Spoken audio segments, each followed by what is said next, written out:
18. Dan supaya Ia, Bapa di surga, menjadikan mata hatimu terang. Lagu Open the Eyes of My Heart, Lord, itu lagu diambil dari ini. Supaya mata hati kita terang. Setelah terang, apa yang harus kita mengerti? Agar kamu bagaimana?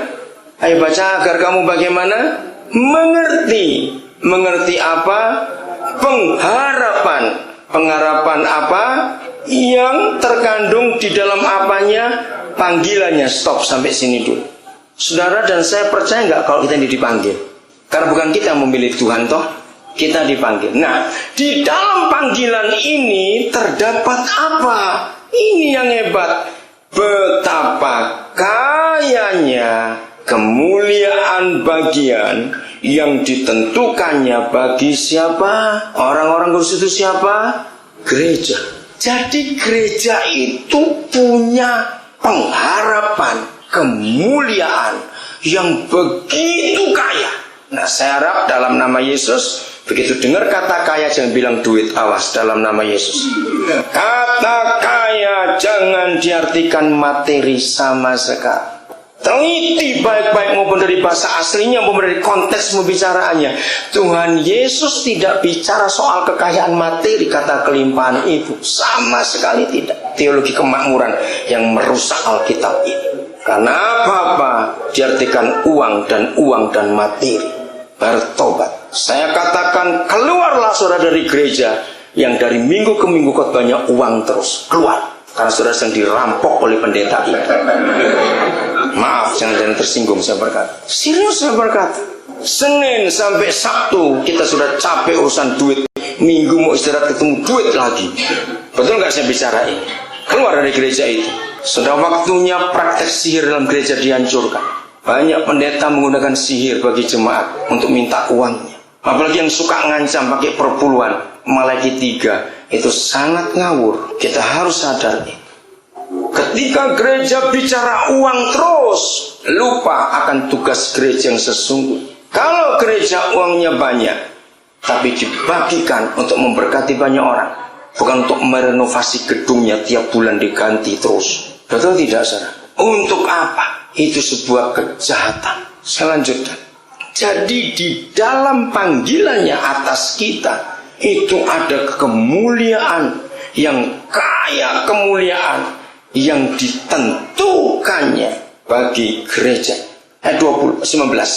Dan betapa hebat kuasanya bagi siapa? Yang bagaimana? Yang percaya. Nah, kata ini pun disalahgunakan. Kalau kita memiliki kuasa yang hebat karena kita percaya kepada Dia sesuai dengan kekuatan kuasanya, ada tujuan. Bukan kita pakai untuk diri sendiri saja. Ada tujuannya. Yesus Tuhan memberikan kuasa yang tak terbatas kepada gerejanya. Untuk apa? Nah, kita akan temukan kebenaran itu pada hari ini. Saya tinggalkan dulu 19, saya lanjut ayat 20. Yaitu kuasa yang dikerjakan Bapa di dalam Kristus dengan membangkitkan Dia dari antara orang mati dan mendudukkan Dia di sebelah kanannya di surga. Roh Kudus tolong supaya kami mengerti ini dengan hikmat dalam nama Yesus. Ayat 20 kita harus berhati-hati mengertinya. Saya ajak saudara berpikir begini. Ketika Papa menyembuhkan orang buta yang gak punya biji mata sampai punya biji mata, itu pakai kuasa, pakai kekuatan tidak? Jelas kita semua tahu. Ketika mereka semalam-malaman mengaduk-aduk danau itu gak dapat ikan, tetap pagi siang hari ada perintah tangkap, lalu ada ikan begitu banyak. Dia memakai kuasa untuk panggil ikan-ikan itu dan semuanya itu. Nah, waktu Yesus dibangkitkan, dengarkan, dari seluruh kuasa yang pernah Papa kita pakai, termasuk kuasa menciptakan langit dan bumi dan isinya, kuasa menciptakan matahari, bulan, bintang dan semuanya itu dipakai kuasa, saudara. Tapi ayat ini menunjukkan satu-satunya hal yang menyebabkan seluruh kuasa yang Dia punya dipakai sekaligus, itu hanya ketika membangkitkan Yesus. Bayangkan betapa dahsyatnya.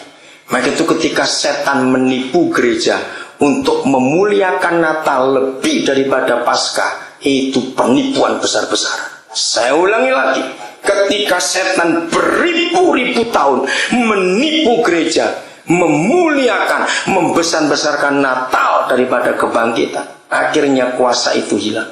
Maka itu jangan ngerayakan Natal karena nggak pernah disuruh di Alkitab. Maka itu mengapa Papa tidak pernah menulis detail tanggal berapa Yesus itu lahir? Karena tidak penting. Maka itu kalau ada hamba Tuhan hobinya ngerayakan ulang tahun, saya nggak setuju. Maaf hamba Tuhan. Karena Alkitab tidak ngajar kita ngerayakan ulang tahun. Walaupun alasan bersyukur, tapi alasannya pasti minta kado. Berhenti. Jangan. Saya menganut paham Pendeta Yusuf BS. Pendeta Yusuf sangat menentang orang kesenangan ulang tahun. Dalam satu kali khotbahnya tahun 78 yang lalu saya dengar itu, di Alkitab yang merayakan ulang tahun hanya raja-raja kafir. Orang benar tidak pernah merayakan ulang tahun. Dan memang gak ada ceritanya di Alkitab.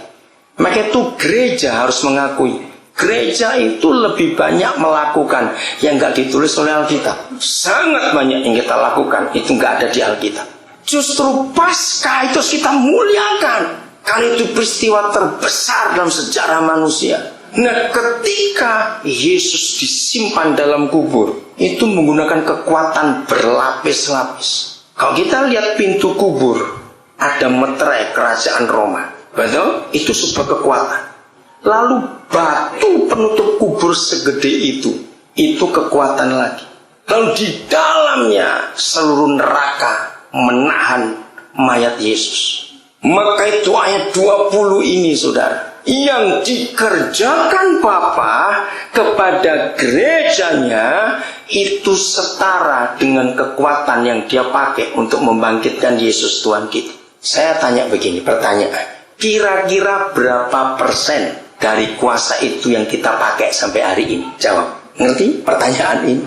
Percaya 0,00002% saja kita belum pakai. Betul tidak, saudara? Nah, dari ayat 20 ini kita tahu ini yang menyebabkan setan bebas, sebebas-bebasnya bekerja di dunia. Sebab polisinya goblok semua. Dan polisinya adalah kita. Mereka tahu kita memiliki otoritas sehebat yang dipakai Tuhan untuk membangkitkan Yesus. Setan tahu. Maka itu dia hancurkan kita dulu sebelum kita menghancurkan mereka. Dengan cara apa? Mereka menghancurkan kita dulu. Kita lihat ayat 21. Dan ayat 20 saya belum selesai. Yang dikerjakannya di dalam Kristus yang membangkitkan dia dari antara orang mati. Dan bagaimana ayat 20? Mendudukkan Yesus di sebelah kanannya di surga. Jauh lebih tinggi dari segala siapa? Pemerintahan iblis. Dan dari segala apa lagi? Penguasa iblis. Dan dari apa lagi? Kekuasaan setan dan manusia. Dan dari apa lagi? Jauh lebih tinggi dari semua kerajaan. Dan apalagi tiap-tiap nama yang dapat disebut. Saya stop sampai ayat kalimat ini. Penguasa, pemerintah, saya ulangi, saya nggak hafal. Jauh lebih tinggi dari segala pemerintah, penguasa, kekuasaan, dan kerajaan. Saya nggak usah sebut, kita semua tahu. Tapi saya mau sebutkan kalimat berikut. Dan Yesus didudukkan oleh Bapa jauh lebih tinggi dari setiap nama yang bisa disebut. Nah, ayat ini akan membuka mata kita supaya mata hati kita jadi terang. Tiap-tiap nama yang dapat disebut. Saya tanya kepada saudara, diabetes itu nama atau bukan? Coba jawab. Nama. Kanker itu nama atau bukan? Gagal ginjal itu nama atau bukan? Depresi, stres, narkoba, pornografi, teror, intimidasi. Pokoknya gini, setiap nama yang bisa disebut. Nah, untuk memudahkan, Panu juga nama.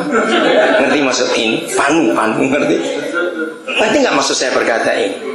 Nah, jadi kalau saudara tahu ada apa saja yang punya nama di bumi, kembalikan ke ayat ini. Sehebat apapun nama itu, semua sudah tunduk